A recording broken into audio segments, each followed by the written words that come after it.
কথায় আছে সোনে কি লঙ্কা, লঙ্কা যদি সোনার হয় তাহলে তার রাজারও অনেক সোনা থাকার কথা।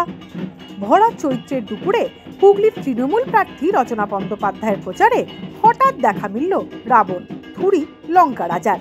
রাবণ নয়, গলার হার আর হাতের গয়নার বহর দেখে প্রয়াত সঙ্গীত শিল্পী বাপ্পি লাহিড়ীর কথাও মনে আসতে পারে। তবে ইনি রাবণ বা বাপ্পি লাহিড়ী কেউই নন। হুগলির সুগন্ধার কামদেবপুর গ্রামে বাড়ি। আসল নাম সুনীল দাস আর ডাক নাম লঙ্কা রাজা। আমার কাছে শিবের মূর্তিও আছে, আর বজরংবলীর মূর্তি আছে, আর তারামায়েরও আছে, সবই আছে।